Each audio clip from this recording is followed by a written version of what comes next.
Cabinet committee on সিকিউরিটির বৈঠক শুরু। পেহেলগাঁও হামলার পরে সিসিএস এর দ্বিতীয় বৈঠক। ভারতীয় সেনার হাতে হামলার সিদ্ধান্ত ছেড়েছেন প্রধানমন্ত্রী। বৈঠকে রয়েছেন প্রধানমন্ত্রী, স্বরাষ্ট্র প্রতিরক্ষা মন্ত্রী, অর্থ ও বিদেশ মন্ত্রী সহ শীর্ষ অফিসাররাও রয়েছেন।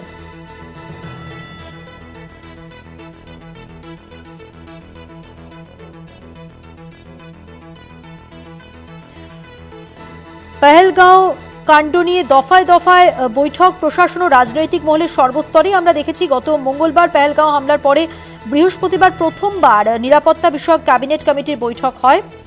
তিনটি গুরুত্বপূর্ণ বৈঠক প্রধানমন্ত্রী নরেন্দ্র মোদীর আজ সকাল 11টা থেকে যে বৈঠক শুরু হয়েছে সেখানে দেশের নিরাপত্তা সংক্রান্ত চূড়ান্ত সিদ্ধান্ত গ্রহণের ক্ষমতা সম্পন্ন ক্যাবিনেট কমিটি অন সিকিউরিটির বৈঠক। পেহেলগাঁও কাণ্ডের পরে এটি দ্বিতীয় বৈঠক এবং সেখানে বর্তমান পরিস্থিতিতে সার্বিক নিরাপত্তার পর্যালোচনা করা হচ্ছে। এই বৈঠক সম্পর্কে আরো জেনে নেব। আমাদের সঙ্গে সরাসরি নিউজ রুম থেকে রয়েছেন আমাদের পলিটিক্যাল এডিটর আশিস চট্টোপাধ্যায়, তার কাছ থেকে। আশিস দা, দেখো মধুবন্তী, নামগুলো ক্যাবিনেট কমিটি অন সিকিউরিটি বা মন্ত্রকের নাম প্রতিরক্ষা মন্ত্রক, ডিফেন্স মন্ত্রক হলেও যখন কোনো দেশ আক্রমণে যায় তখনও সে ব্যাপারে চূড়ান্ত সিদ্ধান্তগুলো বা রূপরেখা এই কমিটিগুলোতেই হয়। অর্থাৎ ডিফেন্স মিনিস্ট্রি, অফেন্স মিনিস্ট্রিও বটে, cabinet committee on security, cabinet committee on অ্যাটাকও বটে। সুতরাং এই যে মিটিংটা হচ্ছে ক্যাবিনেট কমিটি অন সিকিউরিটি, সেখানে নিরাপত্তার বিষয়টা যেমন আলোচনা অবশ্যই হবে, যেহেতু নিরাপত্তা বিঘ্নিত হয়েছে পহেলগামের আক্রমণের মধ্যে দিয়ে নিরাপত্তা ব্যবস্থা সম্পর্কে বড়সড় প্রশ্ন দেখা দিয়েছে, তেমনি জবাবি যে পদক্ষেপ ভারত নিতে চাইছে তার মধ্যে যতটুকু সামরিক বা নিরাপত্তা সংক্রান্ত সেই বিষয়ে এই কমিটিতে আলোচনা হবে। যেটা সবথেকে বিরল ঘটনা সেটা হচ্ছে 23 তারিখে অর্থাৎ পহেলগাম হত্যাকাণ্ডের ঠিক পরের দিন সন্ধ্যে 6টার সময় ক্যাবিনেট কমিটি অন সিকিউরিটি বসেছিল। আজকে 30 তারিখ, 7 দিনের মধ্যে দ্বিতীয়বার এই বৈঠক হচ্ছে। এই দ্বিতীয় বৈঠকের তাৎপর্য কী? কেন দ্বিতীয়বার একই কমিটির বৈঠক করতে হলো? কেননা প্রধানমন্ত্রী নরেন্দ্র মোদী ইতিমধ্যেই একাধিকবার বক্তৃতায় পরিষ্কার করে দিয়েছেন যে ভারত তীব্র জবাব দেবে। বিহারের মধুবনী বক্তৃতায় তিনি পরিষ্কার করেছেন, পরে রবিবার মন কি বাতেও তিনি পরিষ্কার করেছেন এবং মন কি বাতে তিনি বলেছেন যে ভারতের রক্ত টকবক করে ফুটছে। সুতরাং কোনো ব্যাপারে কোনো দ্বিমত নেই। রাজনৈতিক স্তরে বিরোধী দলগুলোর মধ্যেও কোনো অন্য মত ভেসে আসছে না, জবাব দেওয়ার ব্যাপারে সকলেই একমত। তাহলে দ্বিতীয় বৈঠকের তাৎপর্য কি? কেন দ্বিতীয় বৈঠক করতে হলো?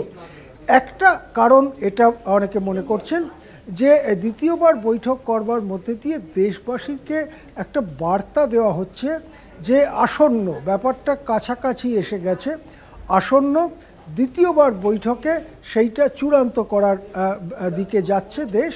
এই রকম একটা বার্তা দেশবাসীকে দেওয়ার একটা কারণ হতে পারে। দ্বিতীয় কারণ একটা হতে পারে যেটা অনেক পর্যবেক্ষক মনে করেন যে প্রথমবার যখন মিটিংটা হয়েছিল ঘটনার অব্যবহিত পরে সেখানে হয়তো ডিফেন্স বা অভ্যন্তরীণ নিরাপত্তা রক্ষার ব্যাপারটা গুরুত্ব পেয়েছিল, যে মানে আবার যদি হামলা হয় বা কি হচ্ছে না হচ্ছে। দ্বিতীয় বৈঠকটি অফেন্স বা ভারতের জবাবের ব্যাপারে মূলত আলোচনা হতে পারে। এই ধরনের মিটিংগুলোতে খুব বিস্তারিত যে আলোচনা হয় তা নয়, মোটামুটি কি হতে চলেছে সেটা এই শীর্ষস্তরের ব্যক্তিরা জেনেই এখানে আসেন। একটু আলোচনা হয় যদি হঠাৎ কোনো অন্য মত এসে গিয়ে থাকে, তারপরে একটা বিবৃতি বা একটা আনুষ্ঠানিক সিদ্ধান্ত হয়। সুতরাং ক্যাবিনেট কমিটি অন সিকিউরিটিতে ভারতের জবাবি হামলার ব্যাপারে আজকে চূড়ান্ত সিদ্ধান্ত হতে পারে। আর কি হতে পারে? অনেক কিছুই হতে পারে। যদি ভারত এর সঙ্গে পাকিস্তানের ফুল স্কেল ওয়ার হয়, পূর্ণ মাত্রার যুদ্ধ হয়, সেক্ষেত্রে এর আগে কি হয়েছে সেদিকে তাকালেই বোঝা যায় যে অনেক কিছু হতে পারে। 1971 সালে যখন পাকিস্তানের সঙ্গে ভারতের যুদ্ধ পরিস্থিতি সৃষ্টি হয়েছিল, সেই সময় প্রধানমন্ত্রী ছিলেন ইন্দিরা গান্ধী। তিনি বৈদেশিক জরুরি অবস্থা ঘোষণা করেছিলেন। আমাদের দেশের সংবিধানে দু ধরনের জরুরি অবস্থা ঘোষণা করার জায়গা আছে। একটা হচ্ছে বিদেশি হামলা বা বিদেশি আক্রমণ বা বিদেশের সঙ্গে যুদ্ধ প্রসঙ্গে জরুরি অবস্থা জারি করা, আরেকটা হচ্ছে অভ্যন্তরীণ জরুরি অবস্থা, যেটা 1975 সালের জুন মাসে হয়েছিল। সেটা হচ্ছে দেশের ভেতরের কোনো ঘটনা বা কোনো প্রক্রিয়াকে কেন্দ্র করে সেই জরুরি অবস্থা জারি হয়। আমরা অনেকেই অনেক সময় বলি যে 1975 সালে জুন মাসে দেশে জরুরি অবস্থা জারি হয়েছিল, কিন্তু বৈদেশিক কারণে জরুরি অবস্থা 1971 সালেই জারি হয়েছিল। সুতরাং যদি বড়সড় সংঘাতের দিকে যাওয়া অনিবার্য হয়ে পড়ে, সেক্ষেত্রে এইটা একটা ইতিহাস থেকে আমরা খুঁজে পাচ্ছি এটা হতে পারে।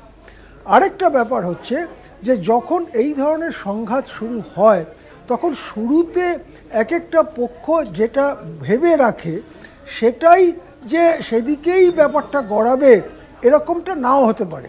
71-এর যুদ্ধে পাকিস্তান মোটেই আশা করেনি যে ওই কদিনের মধ্যে পাকিস্তানের 1 লক্ষ সেনাকে ভারতের হাতে সারেন্ডার করতে হবে।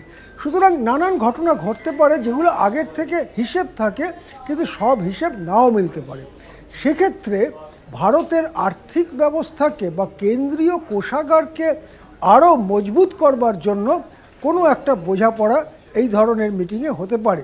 বিশেষ করে আজকে যখন ক্যাবিনেট কমিটি অন সিকিউরিটির পরে cabinet committee on political affairs আছে এবং ক্যাবিনেট কমিটি অন ইকোনমিক অ্যাফেয়ার্সও আছে। সুতরাং পরপর 3টে মিটিং, তার চরিত্রগুলো কীরকম সেটা দেখলেই বোঝা যায় যে এগুলোতে এটা হতে পারে। আর কি হতে পারে, এছাড়াও যখন একটা যুদ্ধ সংঘাতের পরিস্থিতি তৈরি হয়, তখন মত প্রকাশের যে স্বাধীনতা, যেটা সাধারণভাবে ভারতে আমরা ভোগ করে থাকি, সেই মত প্রকাশের ব্যাপারটাকেও অনেক সময় কিছুটা নিয়ন্ত্রণ করা দরকার হয়ে পড়ে।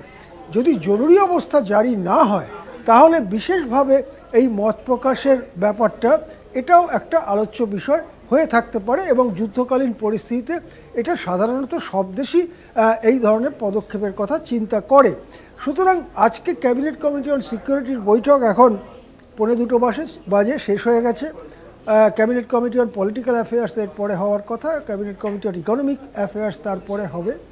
তারপরে কিছু কিছু পদক্ষেপের কথা আমরা আজ বুধবার সন্ধ্যার দিকে হয়তো জানতে পারবো, কিন্তু এটা বোঝা যাচ্ছে যে রাজনৈতিক, অর্থনৈতিক এবং নিরাপত্তা বিষয়ক বা সশস্ত্র বাহিনী বিষয়ক সবকটা ব্যাপারে কিছু গুরুত্বপূর্ণ সিদ্ধান্ত নেওয়া হচ্ছে।